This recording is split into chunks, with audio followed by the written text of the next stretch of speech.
धीतान धीरनन धीर धीरना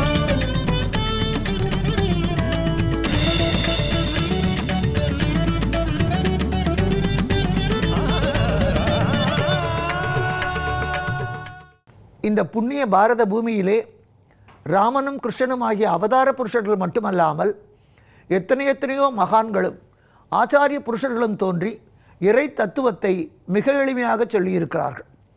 அதனால்தான் அந்த ஆன்மீகத்தை அறிந்து கொள்ள வேண்டும் என்ற வேகத்திலே தான் செல்வமும் செல்வாக்கும் உள்ள நாடுகளிலே இருப்பவர்களெல்லாம் இந்த மண்ணை தேடி வருகிறார்கள். காரணம், 4 திசைகளுக்கும் 4 பொருள் உண்டு. கிழக்கு என்பது மங்களம். கடவுள் கிழக்கு பார்த்துத்தான், விளக்கு கிழக்கு பார்த்துத்தான், திருமண மாப்பிள்ளை பெண் கிழக்கு பார்த்துத்தான் இருப்பார்கள். கிழக்கு மங்களம். மேற்கு அறிவு. வடக்கு என்பது சரணம். தெற்கு என்பது மரணம்.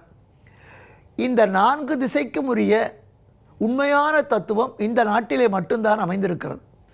கிழக்கு கரையோரத்திலே தான் சென்னை கடற்கரை, வங்காளம், விசாகப்பட்டினம் எல்லா இடங்களிலே இருந்தும் வெளிநாடுகளிலே இருந்து செல்வம் வந்து குவிவதும் இங்கிருந்து வெளிநாடுகளுக்கு செல்வம் ஏற்றுமதியாவதும்.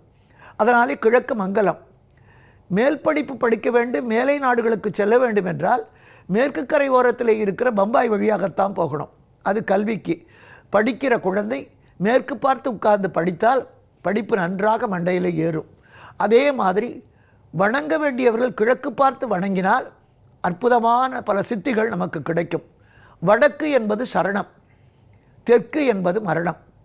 இந்தியாவிலே மட்டும்தான் கிழக்கு கடற்கரை செல்வபோகத்துக்கும், மேற்கு கடற்கரை கல்விக்கும், வடக்கே கைலாசம் சரணத்துக்கும், தெற்கே கன்னியாகுமரியை தாண்டினார் மரணத்துக்கும் என்று இயற்கையிலே அமைந்திருக்கிற காரணத்தினால்தான் இந்த நாட்டுக்கு மட்டுமே புண்ணிய பாரத பூமி என்று பெயர்.